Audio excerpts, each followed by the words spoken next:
Friends, welcome to our channel. আমাদের চ্যানেলে কিন্তু তোমাদের সবাইকে স্বাগত। তোমাদের জন্য কিন্তু আরেকটি লোকসভা কেন্দ্র নিয়ে চলে এসেছি এবং এখানে কার পাল্লা ভারী থাকবে তো অবশ্যই কিন্তু তোমাদের সঙ্গে আমরা আলোচনা করে নেব। এবং দেখুন, এটা কিন্তু সম্ভাব্য একটি আলোচনা, ঠিক আছে। এখানে কে আগিয়ে থাকতে পারে সেটা সম্পর্কে কিন্তু আলোচনা হবে। এবং এখানে যে তিনজন ক্যান্ডিডেট দাঁড়িয়েছে তার নাম কিন্তু ডক্টর শর্মিলা সরকার, সে কিন্তু টিএমসি থেকে দাঁড়িয়েছে। সিপিআইএম প্রার্থী কিন্তু নীরব খান, সে কিন্তু দাঁড়িয়েছে সিপিআইএমের হয়ে। এবং ভারতীয় জনতা পার্টির হয়ে কিন্তু দাঁড়িয়েছে অসীম কুমার সরকার। এই তিনজন কিন্তু ভালো ক্যান্ডিডেট এবং এখানে যে হাড্ডাহাড্ডি লড়াই হবে এবছর সেটা কিন্তু বোঝাই যাচ্ছে। তো আমরা কিন্তু আগের 2014 এবং 2019-এর ট্রেন্ড দেখে নেব, যেই ট্রেন্ডে ওখানে কি হয়েছিল, 2014 সালে কীরকম রেজাল্ট ছিল সবার এবং 2019 সালে সবার কীরকম রেজাল্ট ছিল। এবং একটা ভোট যখন হয় তখন কিন্তু নানা রকম বিষয় কিন্তু উঠে আসে এবং নানা রকম বিষয় কিন্তু মানুষ কিন্তু দেখে, তারপর কিন্তু একটা মানুষ ভোট দিতে যায়।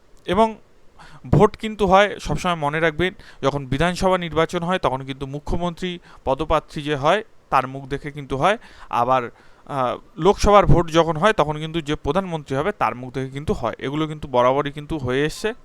এবং চলুন আমরা কিন্তু দেখে নেব যে বর্ধমান পূর্বে কার পাল্লা ভারী। তো চলুন শুরু করি আজকের আমাদের ভিডিও।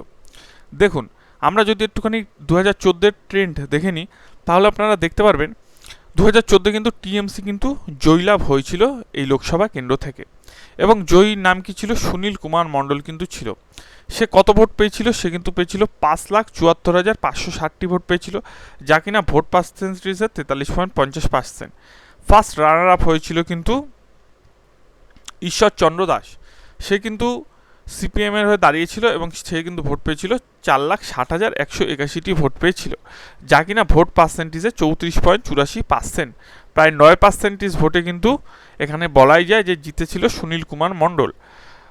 থার্ড হয়েছিল কিন্তু সন্তোষ রয়, সে কিন্তু বিজেপির থেকে দাঁড়িয়েছিল, তাই সে পেয়েছিল 1,70,828টি ভোট, যার কিনা ভোট পার্সেন্টেজ ছিল 12.93। চন্দনা মাঝি কিন্তু দাঁড়িয়েছিল কংগ্রেসের হয়ে, সে কিন্তু ভোট পেয়েছে 64,884টি, যার কিনা ভোট পার্সেন্টেজ ছিল 5.22। এবং নোটাতে ভোট পেয়েছিল, আমরা নোটার দিকে আপাতত এগোচ্ছি না, আমরা কিন্তু এর মধ্যে আলোচনা করব। দেখুন, 2014 সালে কিন্তু 42টির মধ্যে 34টি পেয়েছিল টিএমসি, কংগ্রেস পেয়েছিল 4টি, বিজেপি পেয়েছিল 2টি এবং সিপিএম কিন্তু পেয়েছিল 2টি।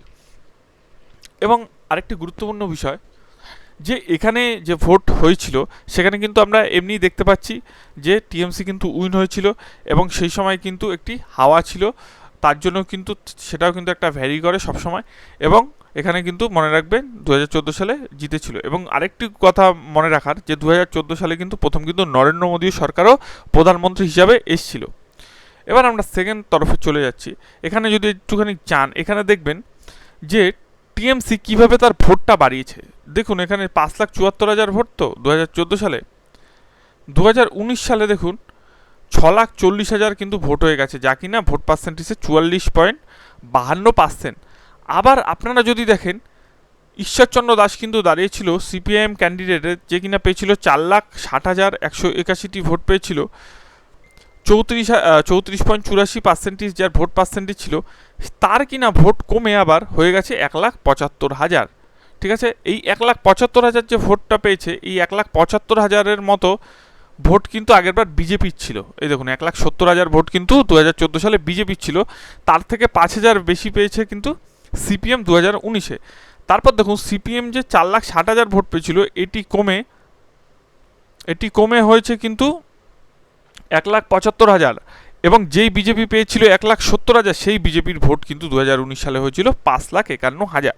তার মানে এখানে একদম চোখের নিমেষে দেখা যাচ্ছে যে এখানে কিন্তু বিজেপি ভোট বাড়িয়েছে এবং কমে গেছে কিন্তু কার ভোট? সিপিএমের ভোট।